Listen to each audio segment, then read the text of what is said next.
ተመልካቾቻችን አሁን እንግዲህ እዚሁ አዳራሽ ውስጥ እንገኛለን። ሪቫይቭ ሆፕ አፍሪካ በሚለው በጎ አድራጎት ድርጅት ያዘጋጀው ትልቅ የራት ግብዣ አለ። በርካታ ኢትዮጵያውያኖች እዚህ አዳራሽ ውስጥ እየመጡ ከያሉበት እየገቡ ይገኛሉ። ትልቅ የዶኔሽን የበጎ አድራጎት የገንዘብ ማሰባሰቢያ ምሽትም ነው። ይሄ የበጎ አድራጎት ስራ ቀጥታ ለተቸገሩ ህጻናቶች፣ አሳዳጊ ለሌላቸው፣ እርዳታ ለሚፈልጉ ኢትዮጵያ ውስጥ ላሉ በተለያየ ክፍለ ሀገር ለሚኖሩ ህጻናቶች የሚሄድ እርዳታ ማሰባሰቢያ ፕሮግራም ነው እና አሁንም እዚህ ጋር 3 ወጣት ልጆች አብረውኝ ቆመዋል። እነሱም ከዚህ ሪቫይቭ ኦፍ አፍሪካ ጋር አብረው የሚሰሩ ናቸው። ቮለንተሪ ያላቸውን ጊዜ አጣበው ለወገኖቻቸው ከዚህ እድሜ ጀምሮ አብረው ከትልቆቹ አዘጋጆች ጋር እየሰሩ ይገኛሉ። እስቲ ሙሉ ስማቸውን ያስተዋውቋቸዋል። ካንተ ጀምራለሁ። እንግዲህ ሁሉም አብዛኞቹ እዚህ ሀገር የተወለዱ ስለሆኑ አማርኛ ፐርፌክትሊ ወይም በትክክለኛ ላያወሩ ይችላሉ፣ ግን ይሞክራሉ። ግን በእንግሊዝኛም ያደረጉ ራሳቸውን እንዲያስተዋውቁ እናደርጋለን። Please introduce yourself for our audience. We came from Buzzwork Media. Can you introduce yourself for the audience? Your name? የኔ ስም ኤፍሬም በላይነህ መኮንን ነው and የሪቫይቭ ሆፕ ዩዝ ዊንግ ፕሬዚደንት ነኝ። ስሜ ቅዱስ ነው፣ ቅዱስ አጫሉ እና የሪቫይቭ ሆፕ ዩዝ ዊንግ ቫይስ ፕሬዚደንት። ሰላም፣ ስሜ ማሬት ይባላል። እኔ ማሬት ታሪኩ ተስፋ ነው ስሜ እና እኔ የሪቫይቭ ሆፕ ዩዝ ዊንግ ቮለንቲር ኮኦርዲኔተር ነኝ። በመቀጠል እንግዲህ እኔ በአማርኛ ስናገር አንደርስታንድ ታደርጉኛላችሁ ብዬ አስባለሁ። አብዛኛው ተመልካቾቻችን አማርኛ ተናጋሪ ስለሆኑ የመጀመሪያው ጥያቄ ሪቫይቭ ሆፕ አፍሪካ እንዴት ጆይን አረጋችሁ? I'll try first in Amharic and then please try in English. Yes. So አባቴ የሪቫይቭ ሆፕ ፕሬዚደንት ነው እና ሁሉም ጊዜ እያየሁ እሱን እየረዳ Yes. But yeah, I'll start again in English. So my dad's the Revive Hope Africa president, and I always see all the time that he's putting in to try and make a change in other people's lives in Ethiopia and help other people come here.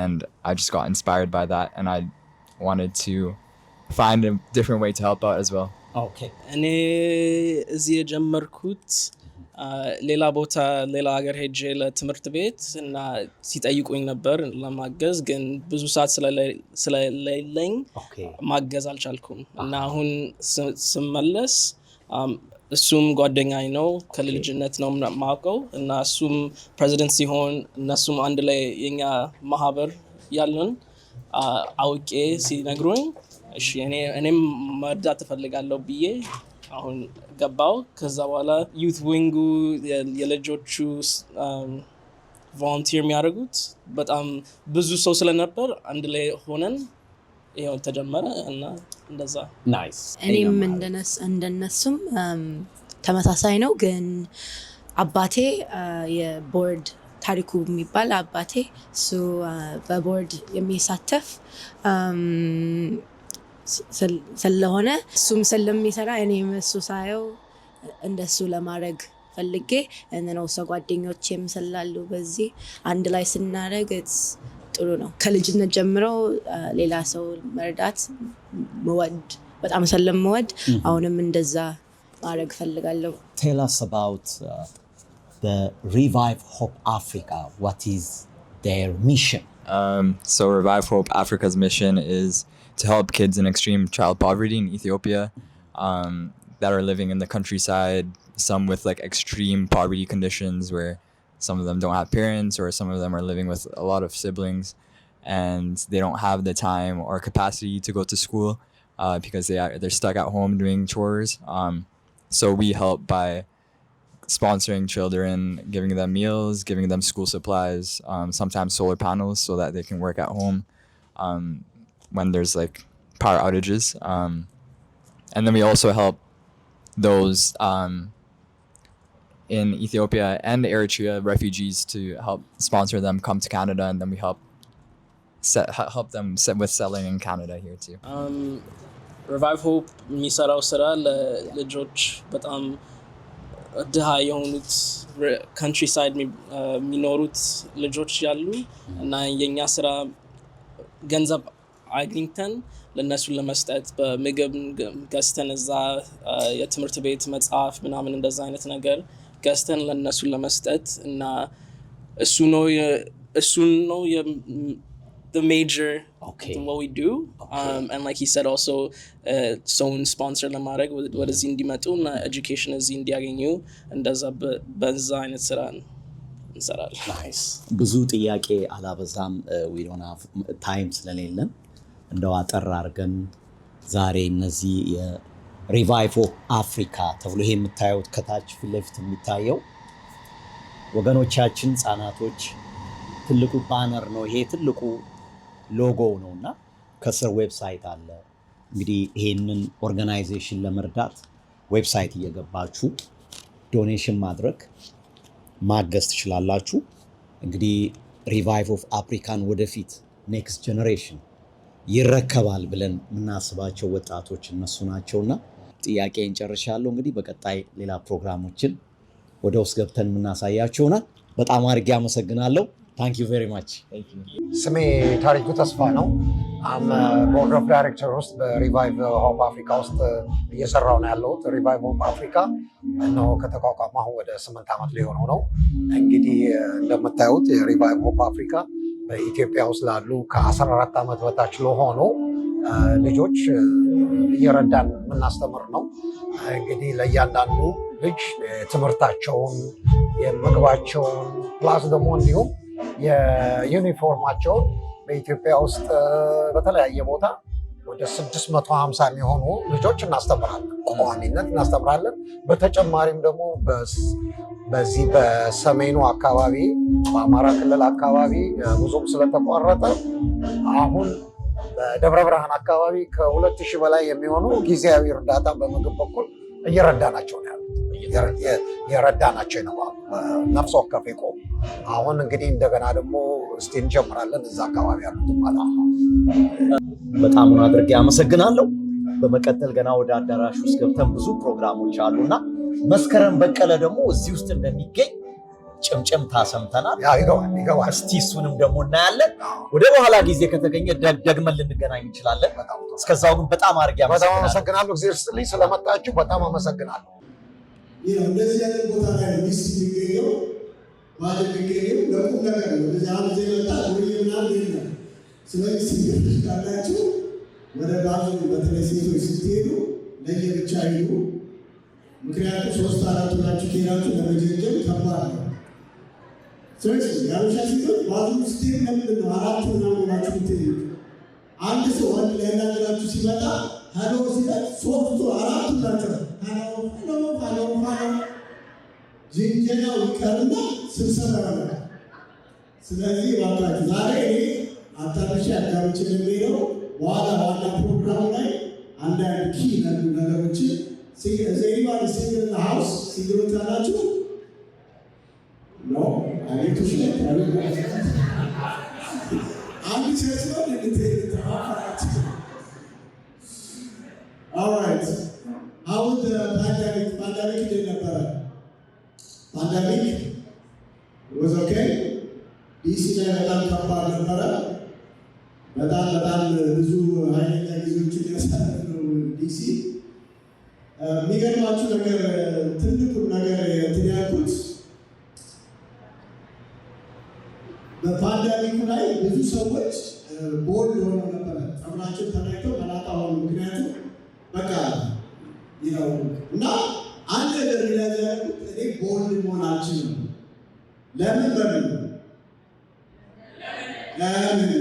ፓርቲሲፔሽን ያስፈልጋል።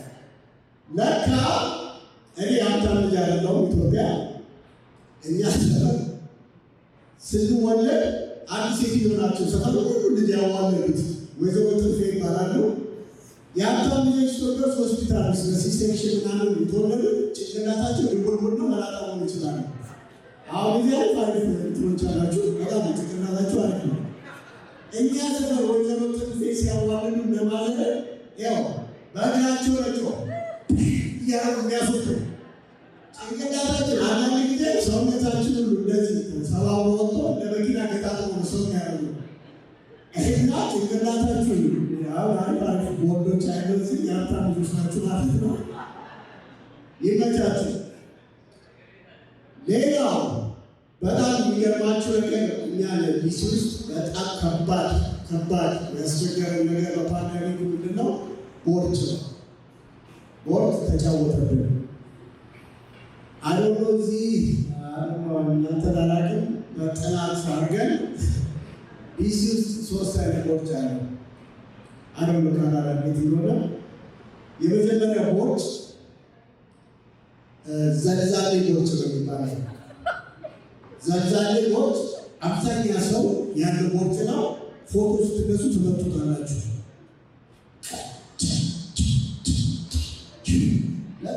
ምንም ቦርጭ ያለ ማይመስል አብዛኛ ሰው ያለ ቦርጭ። ሁለተኛው ቦርጭ እንስራ ቦርጭ ነው የሚባለው። የእንስራ ቦርጭ ምንድን ነው?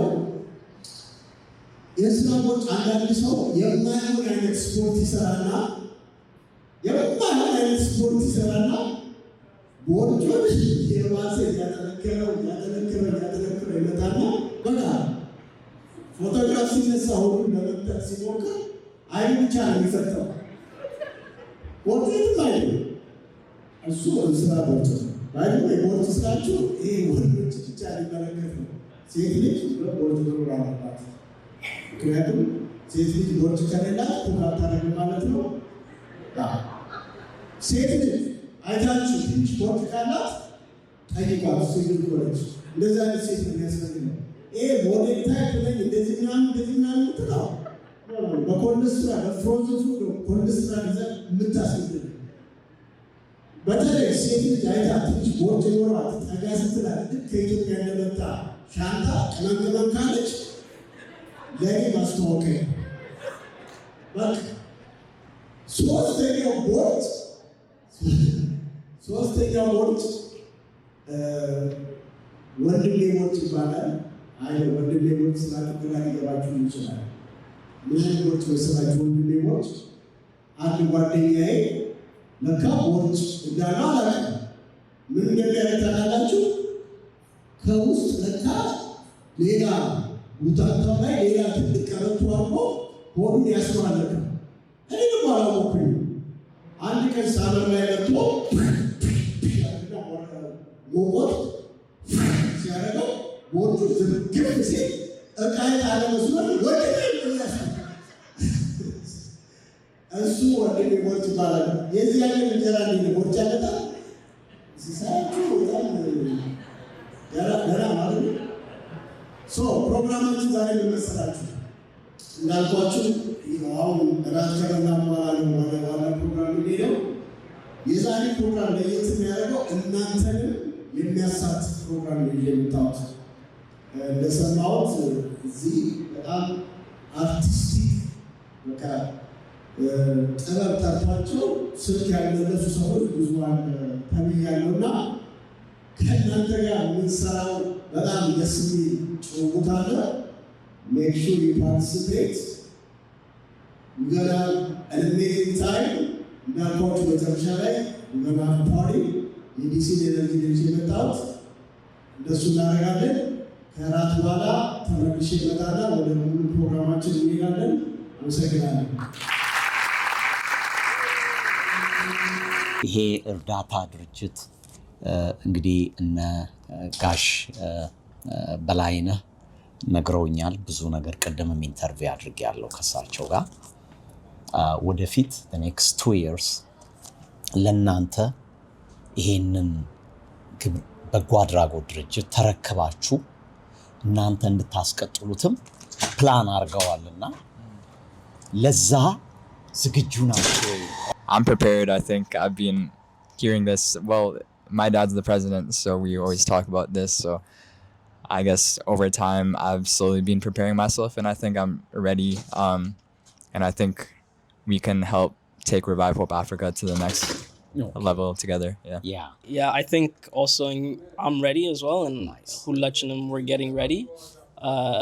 You know, እኔ የማየው ከዚህ 2 ዓመት 5 ዓመት እና 10 ዓመት እንደ ትልቅ ድርጅት እንድንሆን እንደ ዩኒሴፍ አይነት ነገር እና ከኢትዮጵያ ጀምረን ወደ አፍሪካ ውስጥ በሙሉ ለመሄድ ነው እኔ የማየው እና እንደዛ ነው የምናወራው፣ እንደዛ ነው ፕላን የምናደርገው። ሶ አሁን የጀመርን ነው ግን ገና አለ። እኔም ተስፋ አለኝ ለምንሰራው ነገር ትልቅ እንዲሆን next 5 years 10 years ትልቅ እንደሚችል አውቃለሁ እና ተስፋ ላለመቁረጥ I think እኛ ሁላችንም አንድ ላይ ከሰራን there's no problem, it's going to go really well. And እኛ just doing what we're doing now and keeping up the hard work, I think we're going to go really far. Okay, and then the other question, have you been in Ethiopia?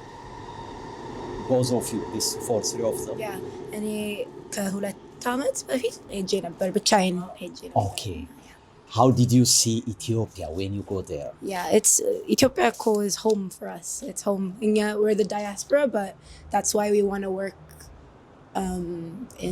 work with people there, because there are people, right? We want to help our people.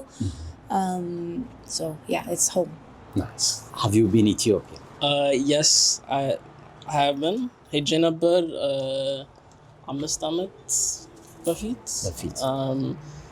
Yeah, again, I don't go as much as I would like. When I was a younger kid, and I love it. Ethiopia is a beautiful place to be. Yes. አይቃቸዋል ወጣቶችን አይቻለሁ። ቅድምም ኢንተርቪው ለማድረግ ሞክሬያለሁና የእናንተ ሪቫይቭ ኦፍ አፍሪካ ወደ ወጣቱ እንዲሄድ ስራ እየሰራችሁ ይመስለኛል። ወጣቶቹን ሊረከቡ ስራውን እንዲያስቀጥሉ አንተ የምትለው ቋንቋ አለ፣ ቅብብሎሽ የምትለው ቋንቋ፣ ያ ነገር ስራውን እየሰራ ይመስለኝና ስለሱ አንዳንድ ነገር በለኝ። በትክክል ነው። በተለይ በዚህ በሪቫይቭ ላይ እነዚህ ህፃናቶች አብረው እዚህ ያደጉ ናቸው። የኛን ፈለግ አላማውን መከተላቸው በጣም ጥሩ ነው። እነሱም ሲጀምሩት በቀላል አይደለም። ብዙዎቹ በትምህርት ላይ ቢዚ ናቸው። ቢሆኑም አላማው ለህፃናቶች ላይ ስለሆነ ይህንን አላማ ይዘው የወጣቶች የነሱ በእኛ በሪቫይቭ ሆፕ አፍሪካ ላይ ስር ሆነው የራሳቸውን ወጣቶች እያሰባሰቡ በኦንላይን በምን ፈንድሬዝ ያካሄዳሉ እነሱ ራሳቸው እና የነሱ ተሳትፎ በጣም በጣም ጥሩ ነው። ይህንን የጋላ ፕሬዘንቴሽን ያቀረቡ እነሱ ናቸው። በደንብ ዲኮሬሽን የምታየው አንዳንድ ነገሮችን ከሱ ጋር አሁን የሚሰሩትን ነገር ሁሉ አንዳንድ ደግሞ ፋሽን ሾው ምናምን አድርገው ወገናቸውን ለመርዳት በዚህ ፈንድሬዝ ለማድረግ ተዘጋጅተዋል። በጣም ደስ የሚል ነው። Yes, he plays music, but what goes along with music is a little bit of dancing. I'm going to turn off the music, turn off the lights. If you guys are more than welcome to join us. Not up here. If you guys want to be up here, you guys be up here. But down there, start dancing. Chakra, Feather got true. Yeah, the music, a little bit. I'm okay, but ከፈለጋችሁ መጨፈር ትችላላችሁ፣ መጠጥ ትችላላችሁ, you know, whatever, sing, talk, up to you guys. But enjoy your guys' night. Thank you so much. And I'm happy. What's a typical day in your life? Do you go to school? Do you play electronics like your PlayStation or your phone? Do you have a stable job with a steady income? Do you play sports? Well, imagine having to come home after running all day long in the sun and having to drink water that looks like this. To the parents out there, imagine doing everything in your power to protect your children from the severe hardships imposed by the lack of moral government, and still having to watch them endure these unfavorable barriers while also enduring them yourself. And picture yourself not being able to go to school due to limited accessibility and supplies, and as a result being stripped of an education as well as the opportunities and experiences that schools provide. Well, that's what a vast amount of families within impoverished communities in Ethiopia have endured for many years and even to this day. Desperate attempts to fleeing from poverty have left thousands of families displaced while still facing these adversities. That's why we need to do as much as we can to help out those dire families in need back home. Growing up in Canada, it's easy to forget how lucky we are to have all these resources within our reach. Some things that we can do include collecting donations, whether that be clothing, money, toys, etc. Anything we can do to help. Let's revive the hope for the families back home. Thank you so much. All right, so እንግዲህ ወደ ሙዚቃ ከመሄዳችን በፊት ያው በዚህ ሰዓት ሼኩ ቄሱ ስለሌሉ እኔ በመምረቃችሁና ወደ ሙዚቃ መብራቱ ደብዘዝ እናደርግና ወደዚህ ትመጡና ፎቶግራፍ ምናምን እየተነሳ የቢሲ ኤነርጂ ደግሞ እንትን እንላለን። ወደ መምረቃቱ ሄዳለሁ። እንግዲህ እግዚአብሔር ሀገራችንን ይጠብቅልን። አማራኛ፣ ኦሮሞኛ፣ ትግራይኛ፣ ደቡብኛ፣ ጉራጌኛ በጉራጌ ባህል ኬር ዘረኞች ካስቸገሩ ቪዲዮ ኬር እንደ ልጃገረድ ኃይል የበዛባት አዲስ አበባን ጠብቅልን፣ ህዝባችንን አድርግልን። ኮብላኮ ኮብላኮ ግራ ገባን እኮ ዴዴ ብላንዴ ለውጣ በጣም እንዴ ኦ ትራምፕ ሚስተር ፕሬዚዳንት አሜሪካንን አፍሪካ ረጋት ኢትዮጵያንን ቸግዳውት አሜሪካን ምስክሩን ከወጣ በኋላ ካናዳንም እዚህ ግራ እያጋባ ነው እና እስቲ ኢትዮጵያንን ቸግዳውት ቸክ አድርገን ሀገራችንን ቸግዳውት ቸክ ዩቲዩበር ቸክ ቲክታከር ቸክ ግንባታ ቸክ ፍንዳታ ሁሉም ቸግዳውት ቸክ 4 ኪሎ ቸክ ፓርላማ ቸክ 4 ኪሎ ከተቻለ በቶሎ ቸክ አፍሪካ ሚኒስትሮች ስልጣኖች ክልሉት ባለስልጣኖች ቸክ ለኢትዮጵያ ሀገራችን 12 ጊዜ ፕሮግራማችን በዘልቀ ወደ ሙዚቃ እንሄዳለን። ወደ ቼክ አውት ኔክስት ደግሞ እነዚህ ወጣቶች በደንብ ሰብሰብ ብለን መርዳት አለብን። አሁን ከዚህ በኋላ ምናል ሚውዚክ የበዳል ፎቶ ዲት እስካሁን ድረስ ያዝናላችሁ ወጣቶቻችን እዚህ ማለትም ገንዘብ ይህን ከፋኑትና እስኪ ሁላችሁ አቤት አቤት ሙሉ ሲመጣ መለያያችሁ። ስለዚህ ዛሬ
የሪቫይቭ ኦፍ አፍሪካ ተደራሽነት በሁሉም አገሪቷ ክፍል ነው ኢትዮጵያ ውስጥ በሁሉም ኢትዮጵያ ውስጥ ነው። በሁሉም አካባቢ ኮሚቴ እዛ የሚታወቁ ሰዎች ካሉ ከዳይሬክተሮች ጋር ኮሚቴ አቋቁመው ካሉ በሁሉም ክፍለ ሀገር ነው። ለምሳሌ አሁን በአርሲ ውስጥ ነበር፣ በደቡብ አካባቢ እንደዚሁም በጉራጌ ክልል አካባቢ ውስጥ በተለያየ ቦታ አሁን በተለይ በሰሜኑም አካባቢ በላሊበላ አካባቢ ብዙ ተማሪዎች ይማራሉ። በሰሜኑም አካባቢ በሰሜን ሸዋ አካባቢ እንደዚሁ አሉ። ግን ስቲል ሞር ለመርዳት ነው ብዙ ተማሪዎች እርዳታ ስለሚፈልጉ እና ይሄ አንዱ ፈንድሬዝ የምናካሄደው ለነዚህ ለልጆች ነው። በተለይ እናትና አባት አልባ ለሆኑ ልጆች እነሱን ለመርዳት ነው ዋናው። መጀመሪያም ስንጀምር ኳርተር ዴ ፖቨርቲ አዌ የሚል መመሪያ ነበር ይዘን የተነሳ ነው እና አንድ ሰው በቀን 25 ሳንቲም በዚህ ሀገር ኳርተር ካጠፋ ያ ብዙ ለውጥ ያመጣል በሚል ነው። ስንጀምርም በትንሽ ልጆች በ4 በ12 እንደዚህ እያለን ነበር። አሁን እግዚአብሔር ይመስገን በባንኮቨር ህዝብም በጣም ይተባበራል። በተለያየ ቦታዎችም ከለንደንም ከአሜሪካንም ከተለያየ አካባቢ እንደዚሁ ይረዳሉ። ቶሮንቶም አሉ ልጆች ይረዳሉ እና አሁን ሞር ከመቼውም ጊዜ የበለጠ ወገኖቻችን በትምህርት ላይ በተለይ በልጆች ላይ መሰራት አለበት። ይህንን እኔ ራሴ የዛሬ 4 ዓመት ሄጄ በአይኔ ያየሁት ስለሆነ የተማሪዎች ምን እንደሚፈልጉ በጣም የሚያሳዝን ነው። 3 ሰዓት 4 ሰዓት እየተጓዙ ነው መጥተው የሚማሩ። በዚህ ላይ እዛ ራሴ ያየሁት ከዳይሬክተሮቹም እንደሰማሁት አብዛኛው በዚህ በሪቫይቭ የሚረዱት ልጆች በትምህርታቸው ሰክሰስፉል ናቸው።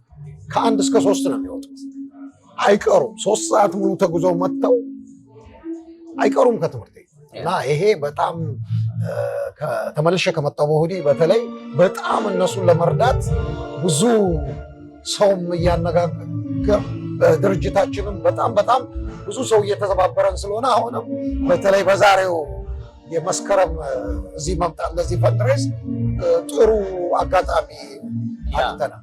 ደስ የሚል ነው በእውነት ታሪኩ ከዚህ ከተጣበበ ጊዜ ይቺን ጥቂት የሆነች ስለ ሪቫይቭ ኦፍ አፍሪካ ለሰጠን መግለጫ ወይም ቃለ መጠይቅ በጣም አድርጌ አመሰግናለሁ።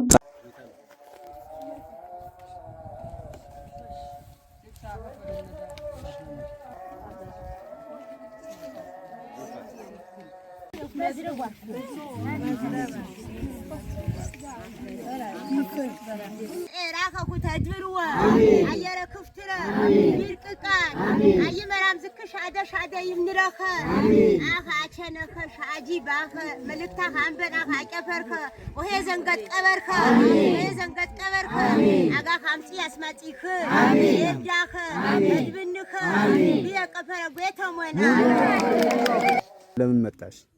እርዳታ ለመቀበል ነበር የመጣው ከሪቫይቭ ሆፕ አፍሪካ። ከሪቫይቭ ሆፕ አፍሪካ። እሺ ዳዊት፣ ይሄ እርዳታ ከጀመረ በኋላ እንዴት ነው ትምህርቱ? በጣም አሪፍ ነው። በጣም ነው የምናመሰግነው። እናንተ ራሱ ይሄን አድርጋችሁ ለድሃ ለሌለው ለእናቶቻችን እንደዚህ ለደካማ ብላችሁ ላሰበ ሁሉ በጣም ነው ፈጣሪ እንደው በረካ ያድርገው። በጣም ነው የማመሰግነውና በጣም ደስ ብሎኛል። ይሄም ያለ ሰው በሙሉ ደስተኛ እንደሚሆን አውቃለሁ። ሁሉም ደስተኛ ነው። ምክንያቱም ይሄ ያላሰበው ነገር ነው። እስካሁን ድረስ በታየ ነገር ሁሉ እኔ በኩሌ በጣም ነው ደስ ያለኝ። እድሜ ጤና ይስጣችሁ። ይሄም ላሰበው ደግሞ እድሜ ጤና ይስጣው፣ ያቆይልን። የበለጠ ማድርጋችሁ የምትጨምሩ ነገር ያድርጋችሁ። በትልቁ የምታደርጉ ነገር ያድርጋችሁ። እድሜ ጤና ይስጣችሁ። ልጆቻችንም ደግሞ ይሄው በሞራል በድጋፍ ትምህርትም ደስተኛ እየሆኑ እየተማሩ ነው።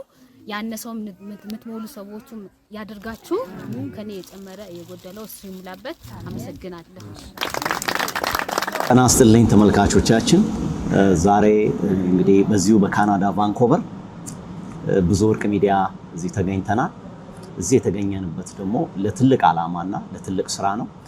እስቲ የመጣንበትን ዓላማ ያለውን ሁኔታዎች ሁሉ አንድ እንግዳ ጋብዣለሁ።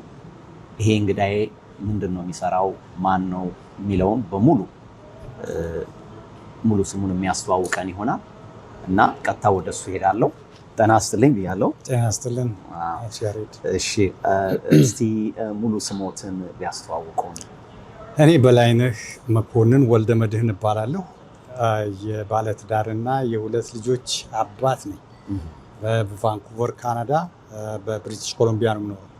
ኦኬ እሺ፣ ዛሬ ሪቫይቭ ሆፕ አፍሪካ የሚል አዲስ በጎ አድራጎት ግብረሰናይ ድርጅት ተጋብዘን ልናይ ቀጥታ እዚህ ተገኝተናል እና እስቲ ሪቫይቭ ሆፕ አፍሪካ በማን ሀሳብ አመንጭነት እና መቼ ተጀመረ፣ ዓላማውስ ምንድን ነው የሚለውን እንደው ለተመልካቾቻችን። እሺ፣ በመጀመሪያ ብዙ ወርቅ ሚዲያን ከልብ ማመስገን እንፈልጋለሁ። ጊዜያችሁን መስዋዕት አድርጋችሁ ይህን ድርጅት የበለጠ መታወቅ አለበት ብላችሁ አምናችሁ እዚህ ድረስ መጣችሁ ኢንተርቪው ልታደርጉኝ ስላሰባችሁ አመሰግናለሁ። እንግዲህ በመቀጠል ያው ሪቫይቭ ሆፕ አፍሪካ ከበፊትም ጀምሮ በልቤ ውስጥ የነበረ ሀሳብ ነበረ። ሁለት ዓላማዎችን ይዘን ነበረ የተነሳ ነው። አንደኛ ህፃናቶችን፣ ችግረኛ የሆኑ ህፃናቶችን ኢትዮጵያ ውስጥ መርዳት ነው። ሁለተኛው ደግሞ ስደተኞችን መርዳት ነበረ። በዚህ ላይ ለብዙ ጊዜ በሀሳቤ ውስጥ የነበረውን ነገር እግዚአብሔር በፈቀደ ቀን ከጓደኞቼ ጋር ለመመስረት ችያለሁ። ጁላይ 10 በዚህ በነጮች አቆጣጠር 2017 ነው የተቋቋመው። ሪቫይቭ ሆፕ አፍሪካ ምን ያህል አባላቶች አሉት በአሁኑ ሰዓት? ሪቫይቭ ሆፕ አፍሪካ እንግዲህ መጀመሪያ ስንመሰረት 3 ነበር። ከ3 ወደ 5 አደግን። እንግዲህ የቦርድ ኦፍ ዳይሬክተሮችን ነው የምነግርህ። አሁን 7 ቦርድ ኦፍ ዳይሬክተሮች ነን ያለ ነው። ዩዝ ዊንጎች አሉ ወደ 15 የሚሆኑ። እነዚህ እኛ ነን እንግዲህ አባሎቻችን፣ የእኛ ሰፖርተሮቻችን በጠቅላላ በዓለም ላይ ያሉ ስለሆኑ ብዛት አላቸው። እነሱን መጥቀስ አልችልም፣ ግን ቦርድ ኦፍ ዳይሬክተር መስራቾች አሁን 7 ሰዎች ነን ያለ ነው። 7 ሰዎች ነው። ከተመሰረተ እንደው ምን ያህል ዓመት ይሆነዋል በግምት? በ2017 ነው የተመሰረተው። አሁን ይሄኛው 8ኛ ዓመታችን እያከበርን ነው ዛሬ። አሁን ለ8ኛ ጊዜ ነው እዚህ እየተከበረ ያለው። ትክክል። 8 ዓመት ሙሉ በየዓመቱ ታከብሩት ነበር? ለመጀመሪያዎቹ 2 ዓመታቶች ያክል አላከበርንም። ኦኬ። ትንሽ ገና ነበርን፣ በደንብ አልተደራጀንም ነበር። ከዛ በኋላ ያሉትን ግን በኮቪድ ጊዜ ማድረግ አልቻልንም። ከዛ በኋላ ግን በየዓመቱ ስናደርግ ነበር፣ ስናከብር ነበር። እሺ፣ ሪቫይቭ ሆፕ አፍሪካ ምን ያህል ህፃናቶች ይረዳሉ? በስሩ ምን ያህል ተረጂ ህፃናቶች አሉ? እንደው ብዛት ቁጥሩን ባናቀውም በግምት ምን ያህል ደርሳችኋል እስካሁን? 8 ዓመት ረጅም ጊዜ ነው። 8 ዓመት ልክ ነው ያሬድ። ስንጀምር በ12 ልጆች ነው የጀመርነው። 12 ልጆች በ3 ጣቢያዎች ኢትዮጵያ ላይ ጀመርን። ከዛ በኋላ ቀስ በቀስ ከ30 ወደ 36 ገባን። 185 እያልን እያደግን መተን በዚህ ዓመት በዚህ ዓመት የትምህርት ዘመን ከመስከረም 1 ጀምሮ 625 ችግረኛ ልጆችን በኢትዮጵያ ውስጥ መልምለን በየወሩ ሳናቋርጥ ለ12 ወሮች እየከፈልን እየረዳናቸው የሚያስፈልጋቸውን የትምህርት ቤት ቁሳቁሶችን እያሟለን እንገኛለን ማለት ነው። ይሄ እርዳታ ለልጆቹ ተደራሽነቱ እንዴት ነው የምትከታተሉት? በምን መልኩ ነው ማኔጅ የምታረጉት? በጣም ጥሩ። ይሄኛው እኛ የምንሰራው ከሶሻል ግሩፖች ነው። በማህበራዊ ውስጥ በመምህራን ማህበር፣ በትምህርት ቤት መምህራኖች እና የትምህርት ቦርዶች አሉ። ከነሱ ጋር እንደገና የወላጆችና የአስተማሪዎች ኮሚቴ አለ። እነዛ ጋር ተባብረን በአካባቢያቸው ላይ በነፃ ከኛ ጋር ተባብለው በአካባቢያቸው ያሉትን ችግረኞች ለመርዳት ፈቃደኛ የሆኑ ቮለንተሮች ስናገኝ ከነሱ ጋር የምንዋዋለው ውል አለ። ያንን ውል ከተዋዋልን በኋላ በእኛ በምንሰጣቸው መመዘኛዎች ልጆቹን ይመለምሉልናል። ልጆቹ ከተመለመሉ በኋላ ገንዘቡን ከዚህ ስንልክ በተወካይ አለን። ኢትዮጵያ ውስጥ የራሳችን ድርጅት ተወካዮች አሉ። እነዚህ በእያንዳንዱ ጣቢያ ቮለንተሮች ቢያንስ 5 ኮሚቴዎች አሉን። በነዛ ኮሚቴዎች አማካኝነት ገንዘቡ ይላካል። ገንዘቡ ለልጆቹ ሲሰጥ በየወሩ ሲሰጥ ኮንፈርሜሽን ፎርም አዘጋጅተን ቅጽ ልከንላቸዋል። በዛ ቅጽ ላይ እያንዳንዱ ተማሪ ቤተሰቡ ወይም ደግሞ አሳዳጊው እዛ ላይ እየፈረመ ገንዘቡን ለመቀበሉ እና በተዋዋልነው መሰረት ትምህርት ቤት ልጆቹን ከትምህርት ቤት ሳያስቀር መከታተላቸውን እነዚህ ኮሚቴዎች እዛው ከህብረተሰቡ ውስጥ የተውጣጡ ስለሆነ ይቆጣጠሩልናል።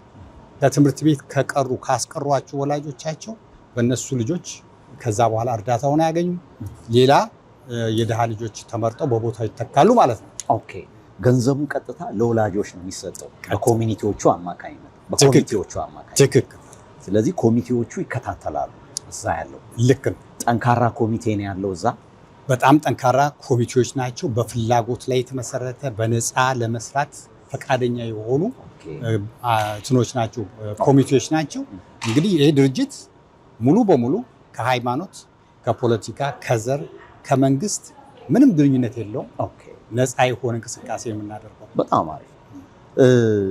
እንደው ይሄ ግብረሰናይ ድርጅት ሪቫይቭ ሆፕ አፍሪካ ምን አይነት ችግሮች ያጋጠሙት እዚህ ደረጃ ሲደርስ? መቼም ዝም ብሎ አልመጣምና ምንድነው ፈታኝ የሆነ ችግር የገጠማችሁ ስታብሊሽ ለማድረግ? ይሄንን ልክ ነው። ፈታኝ የሆነው ጉዳይ በጣም ከፍተኛው ችግር በጀት ነው። የኛ ፈንድ ነው። ገንዘብ የምናሰባስብበት መንገድ እዚህ ሀገር ከተመዘገብክ በኋላ አብዛኛው ሰው የታክስ ቤኔፊት ማግኘት ይፈልጋል እና የመጀመሪያው ላይ ተመዝግበን ለተወሰኑ ለ3 ዓመት ያክል የታክስ ሪሲት መስጠት እስከምንችልበት ቻሪቴብል የሆነ ኦርጋናይዜሽን እስከሚቋቋም ድረስ በጣም ከፍተኛ ችግር ላይ ነበር። ይህንን ፕሮሰስ ከመንግስት ጋር መንግስት የራሱ የሆነ መመዘኛዎች አሉት እና ይህን ድርጅት የበጎ አድራጎት ድርጅት ተብሎ እውቅና መንግስት ሰጥቶን ያንን ያው እንደ ላይሰንስ ማለት ነው ያንን እስከምናገኝ ድረስ ትንሽ ጊዜ ወስዶብናል። ከ1 ዓመት ከ8 ወር በላይ ወስዶብናል። ብዙ ምልልሶች ነበሩ። በመጨረሻ እግዚአብሔር ፈቅዶ ተረድቶን ይህንን የቻሪቴብል ኦርጋናይዜሽን ስንሆን ሪኮግናይዝድ ተደርገን በመንግስት በካናዳ መንግስት ማለት ነው ሰው ያው በደንብ አስተዋጽኦ ማድረግ ጀመረ። ከሌሎችም አካባቢ ማግኘት ጀምረናል ማለት ነው። ግን እስካሁን ድረስ ስቲል እንቅስቃሴያችን አብዛኛው የድሃ ልጆችን ኢትዮጵያ ውስጥ ስለሆነ የብዙዎቹ ደግሞ በካናዳ ውስጥ ያሉ የመንግስት መስሪያ ቤቶች የሚረዱት እዚሁ ላለ እንቅስቃሴው እዚሁ አገር ውስጥ ለሆኑት ነው ገንዘብ ብዙ ጊዜ የሚሰጡት ግራንትና ፈንድ የሚያደርጉት። ስለዚህ የኛ ደግሞ እንቅስቃሴ እዛ ላይ ሆኖ ምንም ኮንትሪቢዩት አያደርግም መንግስት። ለዛ ደግሞ የያዘው ምንድነው ሌላው በኤንጂኦነት መመዝገብ ነበረበት ኢትዮጵያ ውስጥ። ያ ደግሞ እስካሁን ድረስ ያልተሳካልን ጉዳይ ቢኖር እሱ ነው። ኤንጂኦ ለማስመዝገብ ኢትዮጵያ ውስጥ ጀመርን። አሁን 3 ዓመታችን ነው ፕሮሰሱ ላይ።